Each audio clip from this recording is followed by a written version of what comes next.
Hello అండి, నమస్తే. నేను లలిత. నేను చిన్న దాల్ ముట్టీలు చేస్తున్నానండి. దానికోసం ఒక కప్పు ఉప్మా రవ్వ తీసుకొని దానిలో కొంచెం సాల్ట్ వేసి కొన్ని నీళ్ళు పోస్తూ తడిపి పెట్టుకోవాలండి. వేడి నీళ్ళైనా సరే, చల్ల నీళ్ళైనా సరే. అందులో కొంచెం ఓమ కూడా వేసుకోవాలి. పిండిని బాగా స్మూత్గా కలుపుకోవాలండి. అంతా కలపడం అయిపోయాక చేతికి కొంచెం నెయ్యి రాసుకొని దానికి పిండికి అంతా అప్లై చేసి మూత పెట్టి పక్కన పెట్టేసుకోవాలి. ఈ శనగపప్పు అండి, ఒక కప్పు శనగపప్పు 3 గంటలు నానబెట్టుకున్నానండి. నానబెట్టుకున్న పప్పును ఒక జార్లోకి తీసుకొని సరిపడా సాల్టు, 4-5 వెల్లుల్లి రెబ్బలు, కొంచెం జీలకర్ర,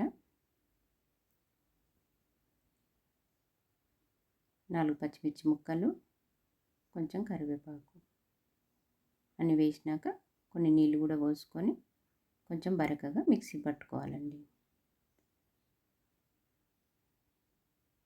మిక్సీ పట్టిన మిశ్రమాన్ని ఇప్పుడు ఒక బౌల్లోకి తీసుకొని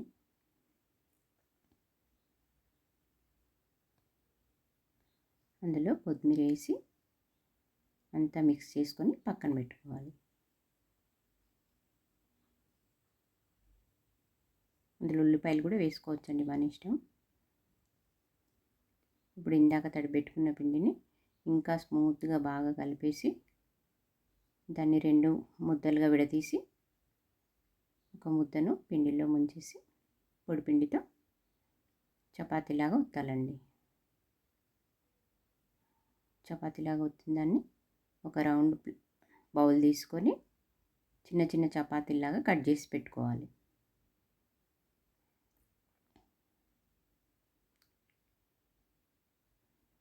ఆ కట్ చేసిన రౌండ్స్లో ఇందాక మనం మిక్సీ పట్టుకున్న మిశ్రమం ఉంది కదండి, అది వేసి ఒక చంద్రవంకలాగా ఒత్తుకోవాలి. ముట్టి అయితే మొత్తం గుప్పిట్లో వేసి ఒత్తుతారండి. ఇది ఒక టైపు. ఇలా అన్నీ చేసుకొని పక్కన పెట్టుకోవాలండి. ఇది పచ్చిపప్పుతో ఆవిరి మీద ఉడికిస్తారు కాబట్టి ఆరోగ్యానికి చాలా మంచిదండి. ఇలా అన్నీ చేసి పెట్టుకున్నాక వాటిని ఆవిరి మీద ఒక 20 నిమిషాలు ఉడికించాలి. డైట్కి అయితే చాలా బాగుంటుందండి. ఉడికిపోయినాయండి ముట్టీలు. ఇప్పుడు వాటిని మనం ఫ్రై చేసుకోవాలి. స్టవ్ వెలిగించి ఒక కడాయి పెట్టేసుకొని నేను ఆలివ్ ఆయిల్ వేసుకుంటానండి, ఏదైనా వేసుకోవచ్చు మనం. నూనె కాగినాక కొన్ని ఆవాలు, జీలకర్ర, సన్నగా తరిగిన పచ్చిమిర్చి వేసి ఉడికించిన ముట్టీలను అందులో వేసి ఫ్రై చేసుకోవాలండి. ఒక 5-6 నిమిషాలు ఫ్రై చేసుకుంటే సరిపోద్దండి.